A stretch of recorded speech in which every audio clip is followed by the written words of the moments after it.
Открывая совещание, глава государства отметил, что давно планировал провести подобную встречу, однако в связи с эпидситуацией ее пришлось отложить. На повестке дня вопросы экономического развития Абхазии, а также отчеты о проделанной работе за 2021 год. Сегодня будет отчитываться экономический блок.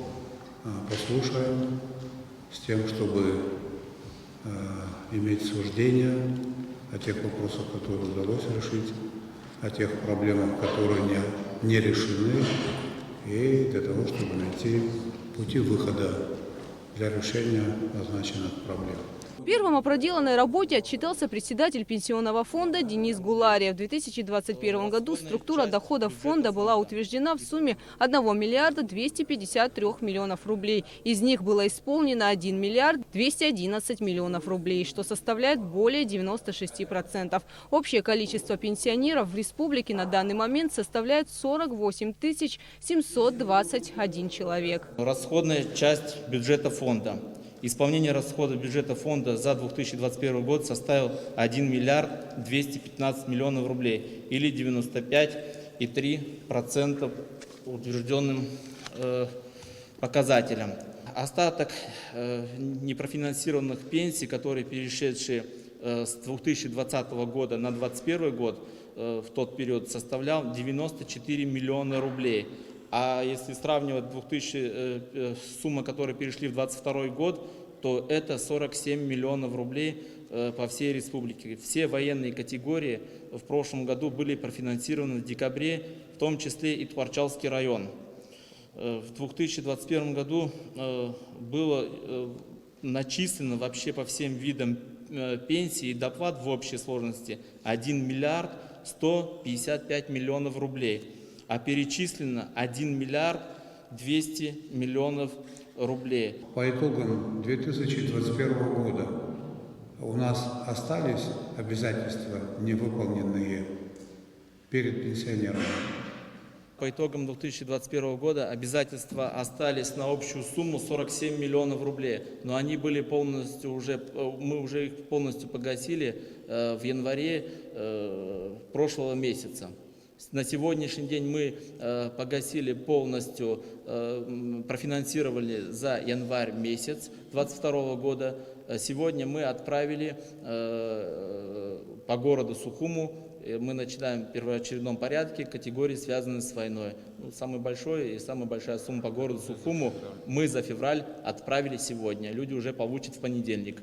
Далее о проделанной работе доложил председатель Государственной таможенной службы Отар Хецеп. Показатели начисления таможенных платежей в 2021 году составили 2 миллиарда 732 миллиона рублей, что превышает показатели аналогичного периода 2020 года на более чем 577 миллионов рублей. Объем внешней торговли Республики Абхазия за 2021 год составил 35,9 миллиардов рублей, что выше показателей аналогичного периода 2020 года на 9,4 миллиарда.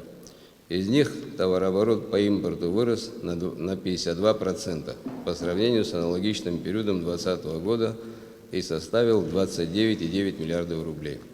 Товарооборот по экспорту сократился на 11% по сравнению с аналогичным периодом 2020 года и составил 6,1 миллиард рублей. Увеличение импорта обусловлено ростом следующих товарных позиций: минеральные продукты, мясомолочная продукция, строительные материалы, фармацевтическая продукция, алкогольная продукция. Спад товарооборота связан с сокращением объема вывоза из страны таких товаров, как рыбий жир, рыбная мука, вино виноградное, древесинные изделия из нее, текстильные изделия, лом прессованный. В целях реализации основных направлений таможенной политики в республике тесно взаимодействует Государственная таможенная комиссия с иными государственными контролирующими органами.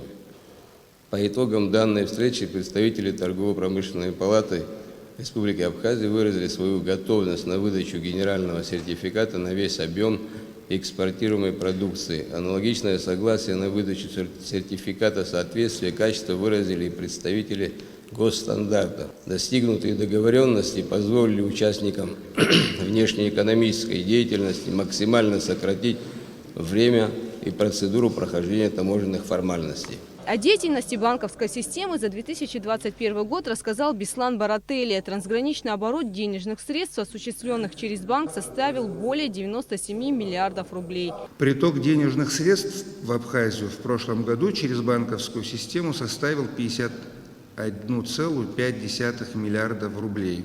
Отток денежных средств из страны 46,1 миллиарда рублей. Таким образом, сальдо движения денежных средств имело положительное значение в размере 5,4 миллиардов рублей, тогда как годом ранее, в 2020 году, это сальдо составляло 2,2 миллиарда рублей. Барателли отметил, что в прошлом году наметилось увеличение наличного денежного оборота. В кассы банковской системы республики поступило 43,8 миллиардов рублей. В 2021 году из Абхазии в страны ближнего и дальнего зарубежья было переведено 9,2 миллиарда рублей. Для того, чтобы получить кредит, ставка процентная какая сегодня?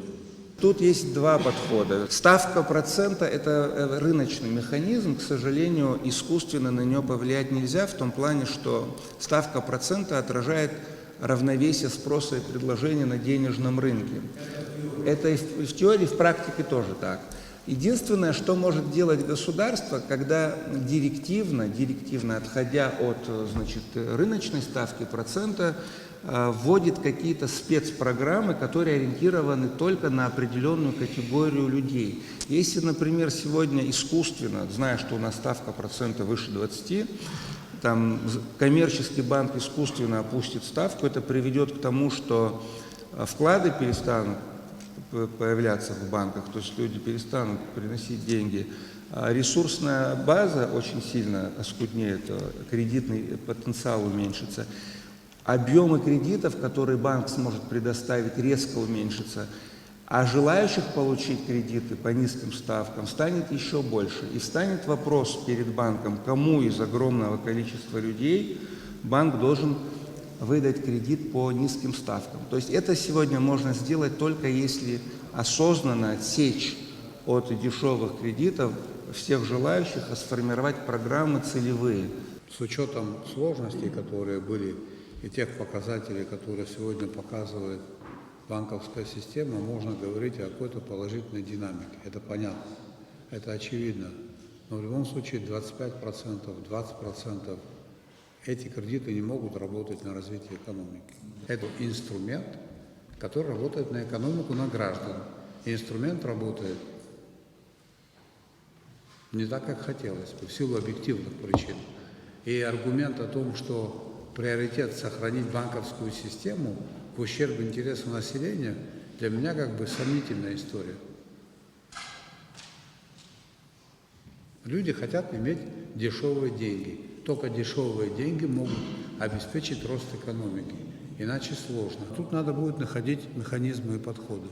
Общий объем налоговых и иных обязательных платежей в 2021 году составил 3 миллиарда 400 миллионов рублей. При плане 2 миллиарда 959 миллионов рублей. Выполнение плана составило 115%. В денежном выражении было собрано в 2021 году на 436 миллионов больше. Если сравнивать фактические показатели с предыдущим периодом, можно говорить о следующих цифрах. В 2021 году собрали на 890 миллионов больше, чем в 2020 году, и на 808 миллионов больше, чем в 2019 году. Итог исполнения доходной части консолидированного государственного бюджета за предыдущий год составил 107,8%. В бюджетную систему Республики Абхазия поступило 11,5 миллиардов рублей при уточненных бюджетных назначениях в 10,7. Превышение показателей бюджетных сложилось на уровне 837 миллионов рублей. Здесь характерно отметить, наверное, самое главное, что способствовало превышению доходов над этими бюджетными назначениями. Все доходы, поступившие сверх уточненных показателей, это доходы собственные доходы бюджета, 837 миллионов рублей. В докладах предыдущих Было высказано о особенностях и поступления средств по таможенным платежам, по налоговым доходам. Несомненно, это отразилось в итогах исполнения бюджета. Здесь мы наблюдаем достаточно высокий уровень поступления этих платежей. К примеру, могу сказать, значительный рост налоговых доходов, таких как налог на добавленную стоимость, который превысил 30%. Вот. Аналогичная ситуация и по таможенным платежам. Вот эти показатели дают возможность говорить о том, что бюджетная система в 2021 году достаточно устойчиво вела себя. На совещании были обсуждены вопросы реализации инвестпрограммы, проблемы энергоотрасли и сельского хозяйства. Гугу Савардания, Михаил Братухин, Алексей Баструков, Абхазское телевидение.